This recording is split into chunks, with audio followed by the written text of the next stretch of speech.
Sallallahu ala Muhammad Sallallahu alaihi wasallam. Yakhruju minan nar man kana fi qalbihi la ilaha illallah. Pasti keluar dari neraka orang yang di kolbunya ada la ilaha illallah. Artinya di dalam hadis-hadis Nabi, zikir atau paham la ilaha illallah itu yang dituntutnya bukan di utak, bukan di lisan, tapi dituntutnya ada di kolbu. Maka kalimatnya man kana fi qalbihi, siapa orang yang di kolbunya ada la ilaha illallah. Kau mohon maaf, Buya Malin kan orang tarbiyah maja kitab. Lai ada teknik baca la ilaha illallah dalam kitab. Tapi lewat kolbu ada? Tak ada. Kalaupun ada hanya penjelasan, tapi prakteknya ada hanya di surau. Apa di kampus UIN, IAIN, SAIN tak ada. Kalaupun tertulis itu cuma modul. Tekniknya ada di dalam kolbu, ahli kolbu. Oleh karena itu, hadis-hadis tadi seakan-akan ingin mengajarkan, wahai orang yang mengaku hamba Allah, wahai orang-orang yang ingin selamat dari siksa Allah, pelajar ya ilmu membaca la ilaha illallah dari dalam kolbu. Itu pesannya. Jadi tidak dituntut kasyaf, tidak dituntut melihat alam gaib, tidak dituntut jadi khalifah, tidak dituntut jadi mursyid. Yang dituntut itu hanya baca la ilaha illallah dari dalam kolbu. Jadi Bapak Ibu, berhentilah bercita-cita menjadi orang karamat. Berhentilah cita-cita menjadi khalifah tarekat, jadi mursyid. Bercita-citalah untuk menegakkan kalimah la ilaha illallah di dalam kolbu.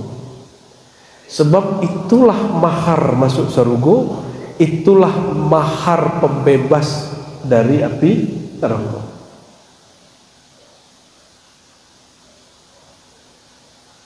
Dalam hadis yang kedua, miftahul jannah la ilaha illallah.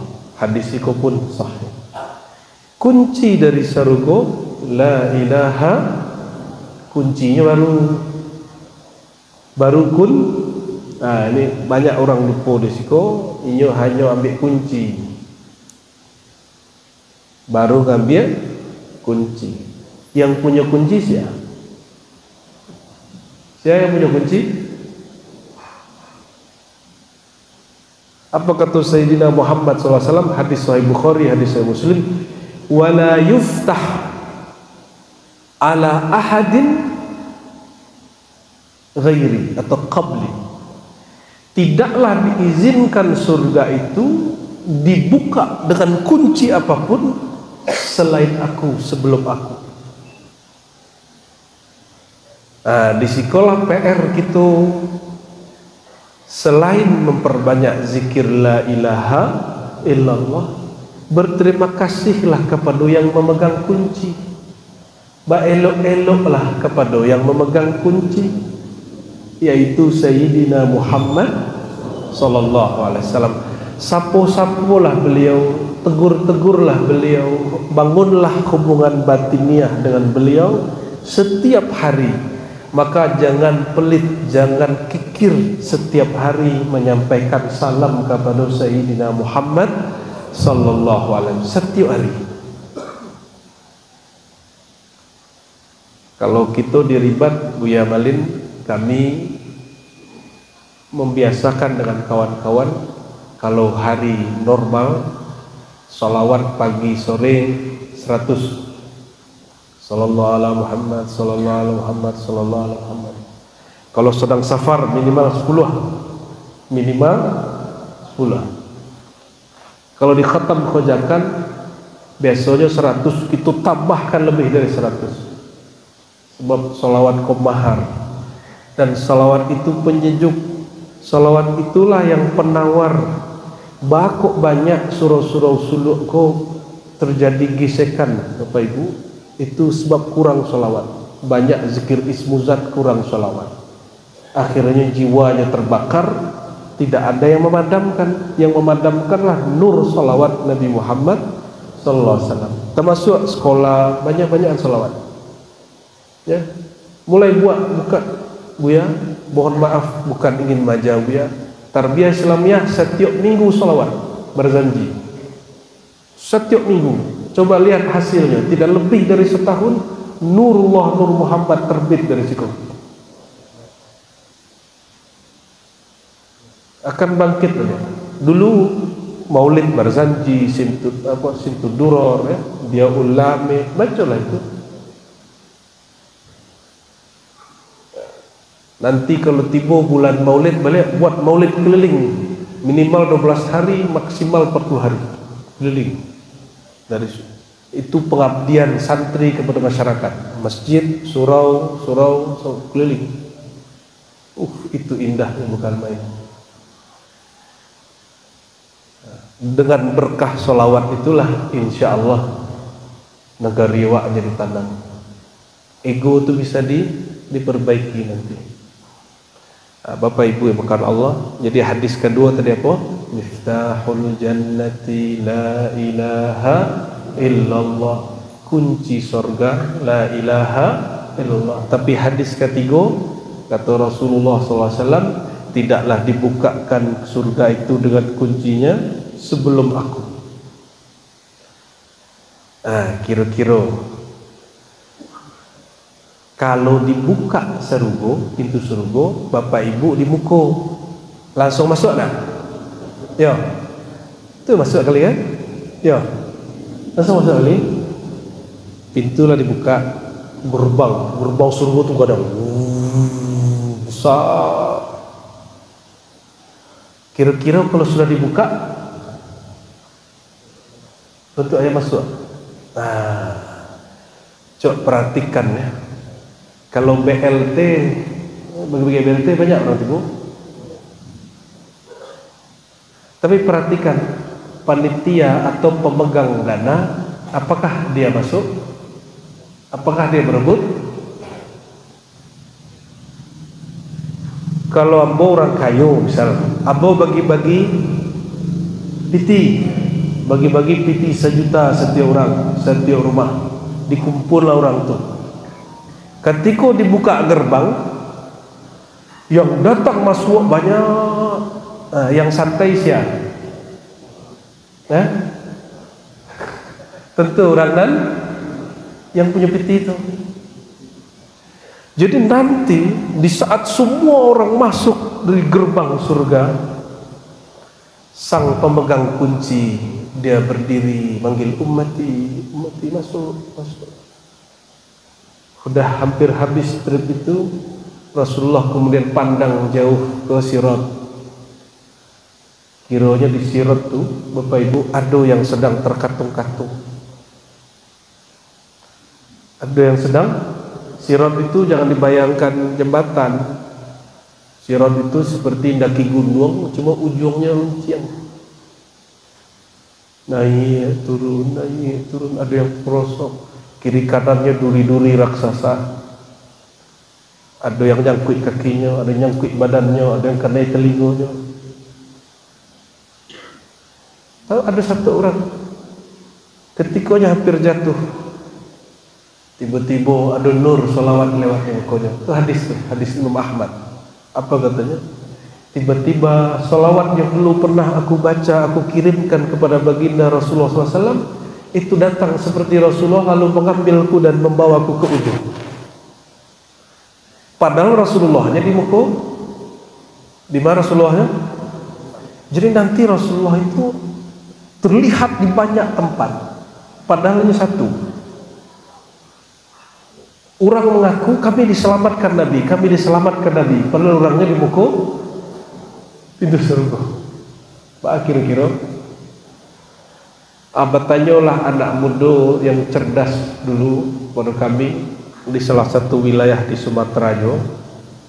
Malu mungkin awak bersolawat 1.000.000 orang, bala cara Nabi balik. Ya tak?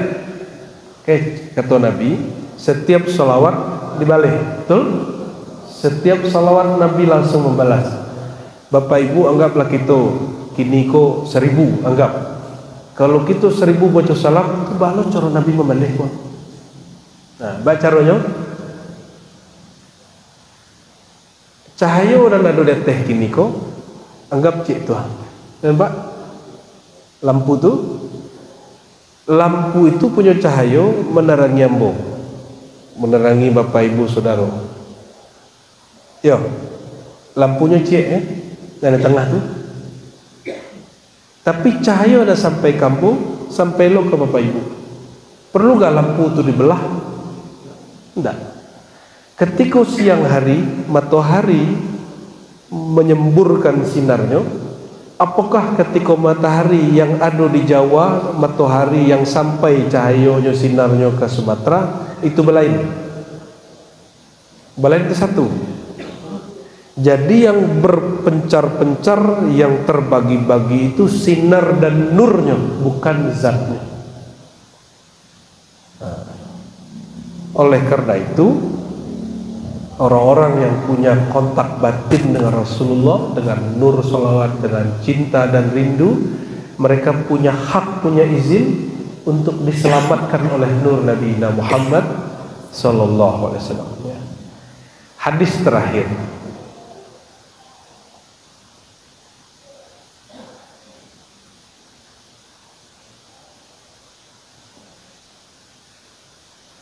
Dalam hadis Abu Daud, hadisnya sahih, disebutkan nanti di surga, nanti di padang mahsyar, belum sampai ke surga, belum sampai ke surga, ada sekelompok orang, dia kemudian diangkut dengan satu kendaraan yang sangat cepat seperti cahaya, langsung sampai ke depan pintu surga. Mereka tidak tahu ada hisab, tidak tahu ada mizan, tidak tahu ada sirat, langsung sampai ke pintu.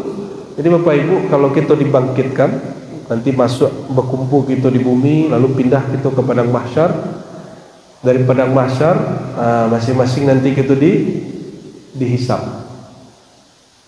Dihisab tu diaudit, diperesonya di KPK akhirat. Setelah diaudit, kemudian disidang, namanya mizan. Mizan itu sidang akhirat. Hakimnya malaikat, ada juga kadang-kadang hakimnya langsung Allah, hakim agung. Kalau mentok tidak sesuai, tidak selesai oleh malaikat, langsung Allah. Paham maksudnya? Itu namanya mizan. Selesai mizan, kalau orang itu terdakwa ahli neraka, terbukti, langsung dibelenggu, diikat oleh malaikat yang memegang hak untuk menyiksa orang. Jika dia ahli surga, maka langsung dibawa oleh kawan-kawan malaikat Ridwan. Lalu mereka melewati sirat. Tapi ada sekelompok orang naik satu kendaraan yang Allah ciptakan dari cahaya, lalu mereka berangkat secepat kilat sampai di depan pintu surga. Bertanyalah di padang mahsyar itu, orang bertanya, ya Rabb, man hum, siapakah mereka? Lalu Allah menjawab, hum al-mutahabbuna fiyya. Mereka itu adalah orang-orang yang saling cinta mencintai fiyya, di dalam makrifat kepadaku, di dalam mengenal kepada aku. di dalam mencari ilmu mengenai aku, di dalam mencari ridhonya aku. Nah, semoga kita yang hadir Allah pilih ya. Tapi nampaknya tidak sadonya pula sebagian ini. Tak boleh doa mendoa satu tak hendak hak ya. Semoga nanti ada yang Allah pilih. Amin ya rabbal alamin.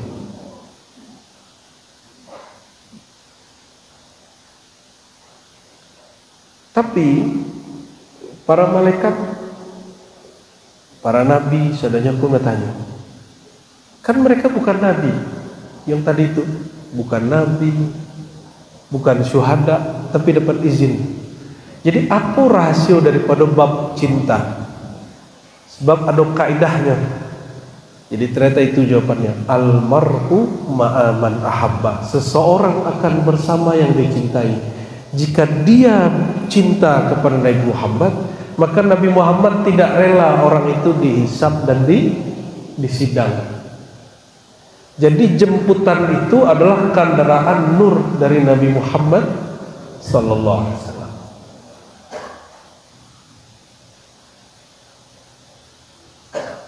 Lah tu ya. 10 kurang sekali. Berpembukaan. Jadi intinya apa? Ikola yang dikatakan oleh Imam Najmuddin Kubro dalam risalah At-Turuq Ilallah yang pernah kami bedah kitabnya pakai Zoom dulu, masih pandemi, dan khatam risalahnya pendek. Bahwa jalan kepada Allah itu ada 3. Thariqah itu banyak, tapi thariqah para imam. Thariqah para imam kalau di Indonesia lebih dari 40, di Mesir lebih dari 100. Tapi kalau jalan kepada Allah langsung itu 3 aja. Bang, buka. Pertama, jalan abidin, jalan ahli ibadah, jalan hamba. Tapi si hamba kok berpikir, punya logika, kalau aku ibadah Allah balas. Jadi mereka berpikir ibadahnya dapat membayar membeli surga. Itu abidin. Maka si abidin itu nanti baru naik thariqah setelah di akhirat. Setelah dihisab, apa kata Allah? Orang yang sembayang 500 tahun kok adkhilhul jannah birahmati, masukkan ia surga dengan rahmatku, bukan dengan ibadahnya 500 tahun. Lalu orang itu protes, ya Rob, aku ibadah 500 tahun. Nah, jadi panggak lo bapak ibu lah suluk 3 kali 4 kali itu tak laku betul lah. Adalah khatam ke tahlil 7 kali 70.000 nah masuk tu. Ini orang ibadah suluk 500 tahun. Buya-buya tak ada suluk 500 tahun dah.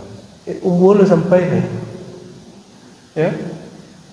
Buya kuluma berapa ni buya? Ya, tapi umur buya ni berapa? Umur buya 75, 7 balik 17 plus. Beliau 75 tahun mengakui kini pun 75 tahun sehari pun suluk betul. Ya biar ikut 500 tahun. Apa kata Allah? Masukkan dia surga karena kasih sayang aku, bukan karena ibadahnya, bukan karena zikirnya, bukan karena suluknya, bukan karena thariqahnya, bukan karena mursyidnya, bukan. Akhirnya Allah berfirman, wahai malaikatku, orang ini mengaku ibadah 500 tahun, tolong timbang matanya yang kanan dengan 500 ibadah suluknya 500 tahun. Mataku kalau hidup 500 tahun berarti barat tahun memakai batu. Ulah lihat. Kalau hidup 500 tahun, berapa tahun pakai batu? 500 tahun. Itu satu batu. Diambillah mata yang kanan, ditimbang dengan semua zikir suluknya selama 500 tahun. Itu awalnya lama-lama seimbang. Lama-lama apa kata Allah? Malaikat ambil yang kiri. Di situ kemudian dia takut, ya Allah, sujudlah orang itu. Dia sujud dan mengatakan, adkhilni ya Rabb bi rahmatik. Mohon ampun ya Allah, tolong masukkan aku surga dengan rahmatmu. Baru dia naik torikot. Dari torikot abidin kepada torikot dan ketiga. Baru naik. Berarti ada torikot kedua. Apa torikot kedua? Torikoh yang kedua, torikoh salikin. Ini istilah hamba. Kalau istilah Imam Najmuddin lebih rumit, jadi hamba nak pakai istilah itu untuk kajian malam itu. Karena pembagiannya bukan pembagian kita tidak boleh mengklaim itu teori awak. Itu teori Imam Najmuddin Al-Kubra dalam torikoh Naqsyabandiyah. Zikir Kubrawiyah itulah jadi zikir lataif. Jadi zikir lataif Bapak Ibu itu zikir tariqah Kubrawiyah. Maka semua Naqsyabandi Khalidi Kubrawiyah. Nah, Imam Najmuddin Kubra itu menyebutkan ada tariqah kedua. Apa tariqah kedua? Tariqah ahli riyadah. Kalau bahasa Ambo, torikoh salikin, orang yang suka bersuluk dan merasa dirinya ahli suluk. Kalau yang pertama baru ahli ibadah, suluk-suluk sorang. Riyadah, mujahadah, apa bedanya? Riyadah itu latihan, mujahadah itu sungguh-sungguh. Latihan itu mereka. Ada yang suka latihan silat. Latihan silat itu sekali seumur hidup atau diulang-ulang. Datuk Gonjong kan pelatih silat. Supaya orang bagus memukulnya, latihan memukulnya diulang-ulang kan? Itu namanya riyadah. Diulang itu riyadah.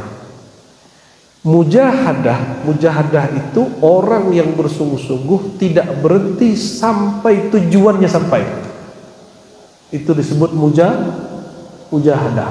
Kalau perlu malamnya latihan, siangnya latihan, kapanpun ada waktunya latihan. Kalau orang suluk tidak santainya suluk.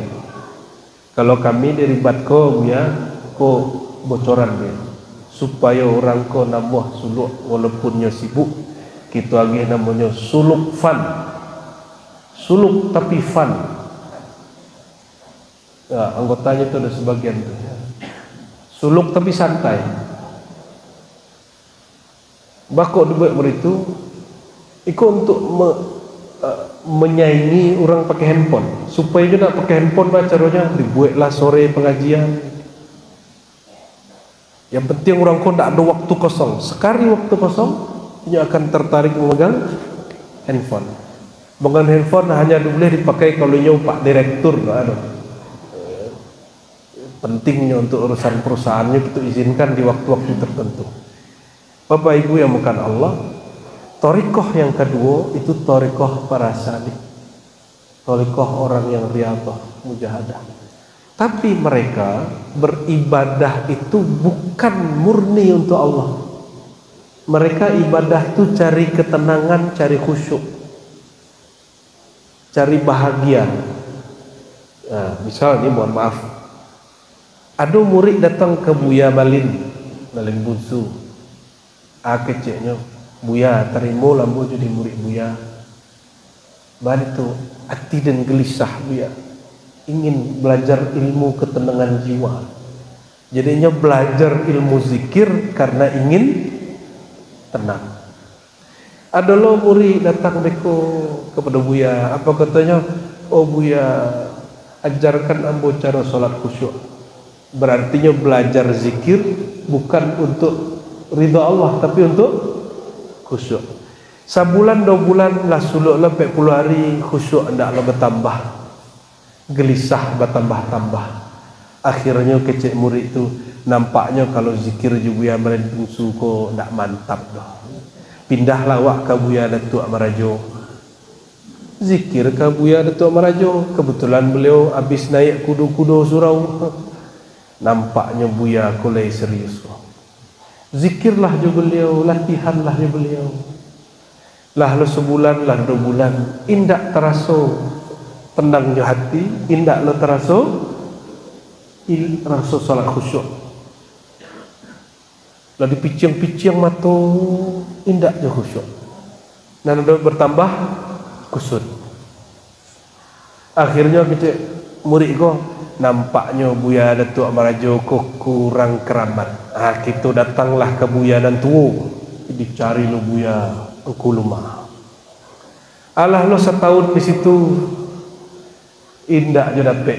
Apa sebab Buya Kuluma ndak mau buka sudut lain. Beliau sakit lah sakit-sakit.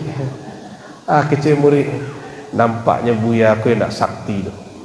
Masa kaki saya sakit nak tahan dia. Nanti lo cari lo Buya lain. Air sebut Buya ahli debus. Nampaknya Buya tu siwang ko ulah mengalami banyak tarekat. Mulai dari tarekat Asaliyah, Syatariyah, Samaniyah, terakhir Naqsyabandiyah.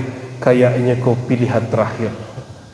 Allah mengaji lo ke beliau, indak je dapat pindah ke Sampiang. Buya Rislandi, Allah. Banyak murid begitu. Banyak murid begitu. Nah, ambo sampaikan Bapak Ibu. Tidak ada namanya mursyid kamil mukamil. Yang ada hanya murid yang tasdik. Setiap kali murid tasdik percaya, taslim, menerimanya bimbingan gurunya dengan bule, di saat itulah Allah zahirkan syekh itu mursyid kamil mukamil. Apa arti kamil mukamil? Kamil itu sempurna untuk dirinya, mukamil dia dapat menyempurnakan orang lain dengan izin Allah. Jadi bila si guru akan kamil mukamil, kalau muridnya tasdik, percaya orang kok. Bapak Ibu kalau ada dokter mau be awak nak percaya. Lebaran suara dia. Tak. Ketika awak disuntiknya, kita tak pasrah, tidak taslim. Akhirnya orang kalau disuntik itu badannya harus rileks atau tegang. Rileks. Makanya para ulama mengatakan jika engkau berhadapan dengan mursyidmu, jadilah seperti jenazah yang sedang dimandikan tukang mandi jenazah. Taslim namanya. Itu cuma perumpamaan, tidak mesti lo model itu. Kira-kira patuh kepada guru. Jadi kita ulang lihat. Lan tajida syaikhan wasilan kamilan mukamilan abada hatta takuna musaddiqan lima fihi wa musalliman. Engkau tidak akan mendapati syekh mursyid yang wasil, wusul sampai kajinya sempurna dan menyempurnakan inyo, ideal kalau bahasa kini, sehingga engkau di dalam dirimu ada tasdik, tidak ada keraguan dan taslim, kepatuhan. Jadi patuhlah ke guru. Walaupun syekh mursyid itu tidak kamil menurut orang lain, tapi insya Allah kamil di jalan engkau. Ya, kira-kira ada murid sungguh-sungguh sekolahnya di Kota Panjang, ada murid dah sungguh-sungguh sekolahnya ke Al-Azhar. Mana jadi?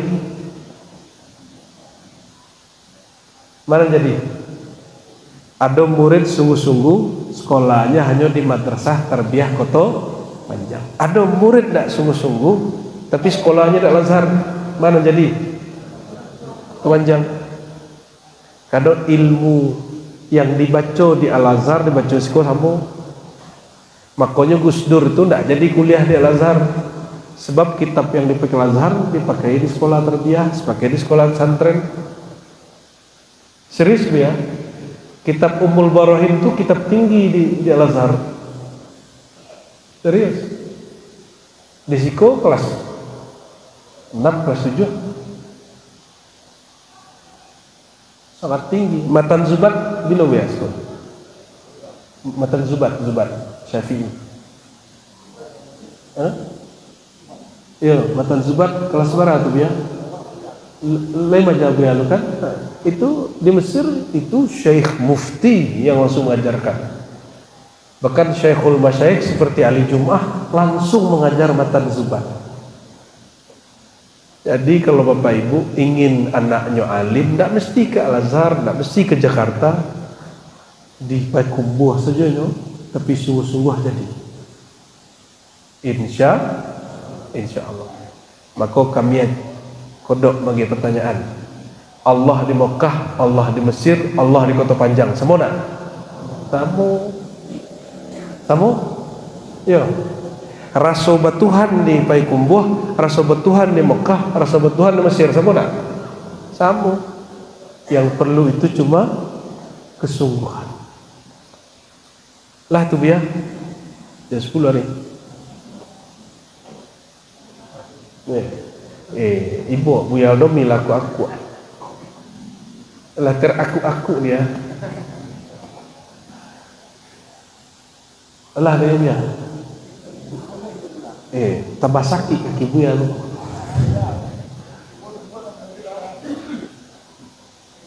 Nah,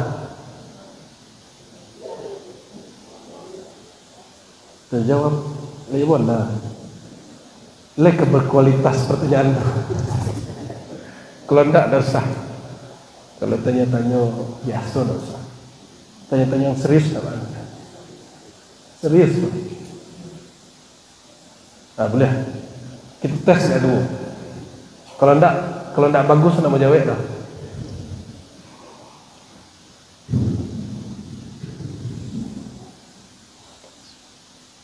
Silakan jemaah kalau ada yang mau bertanya silakan. Kalau ada yang mau bertanya. Kajian yang disampaikan Buya. Kena Buya nanya. Buya salah nanya.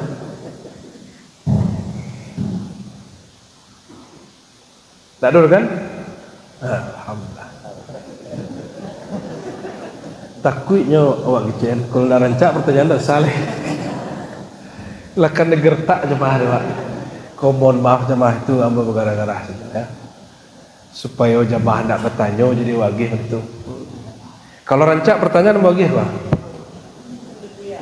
Coba cek dulu. Ai kurang awak jo.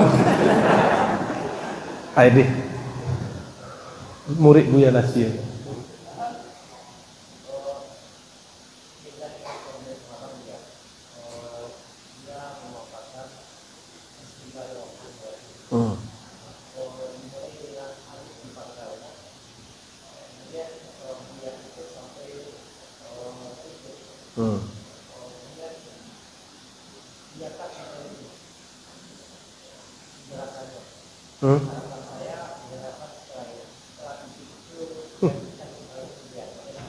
Waduh, serius loh.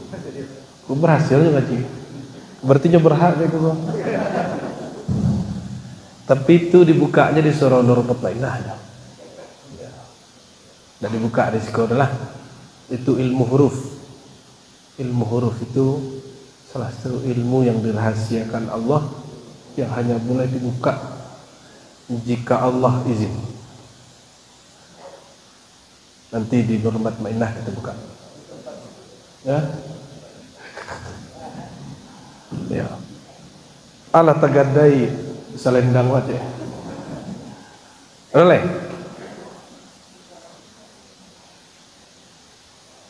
Jadi ada ilmu yang kalau ditanya boleh langsung dijawab. Ada ilmu kalau dijawabnya muntah orang dia. Kata Ibnu Rus, ada hal kalau ini dipasempit tambah rancak, kalau ini diperluas tambah rumit.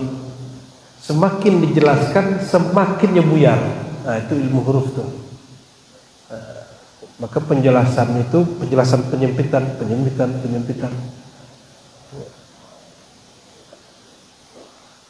Ada lagi? Lah tuh. Kalau bapak ibu sedang dibangun, kau tidak ada request dari luar. Kalau ingin berdonasi, silahkan berdonasi. Semoga majelis kita malam ini diridhoi oleh Allah Subhanahu Wa Taala. Awaklah tutup Pak. Mari kita tutup dengan baca salawat. Innallaha wa malaikatahu yusholluna 'alan nabi. Ya ayyuhalladzina amanu shallu 'alaihi wa sallimu taslima. Labbaik Allahumma shalli wa sallim wa barik 'alaihi. Ya Nabi salam alaika. Ya Rasul salam alaika. Ya Habib salam alaika. Salawatullah alaika. Sallallahu Muhammad sallallahu alaihi wasallam.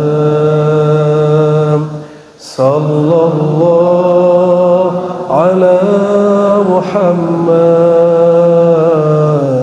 sallallahu alaihi wasallam. Anta syamsun anta badrun anta nurun fawqa nuri anta iksiru wa ghali anta misbahu suduri. Sallallahu ala Muhammad sallallahu alaihi wasallam. Sallallahu ala Muhammad sallallahu alaihi wasallam. طلع البدر علينا من ثنية الوداع وجب الشكر علينا ما دعا لله داعي. Sallallahu ala Muhammad sallallahu alaihi wasallam. Sallallahu ala Muhammad sallallahu alaihi wasallam. الفاتحة. بسم الله الرحمن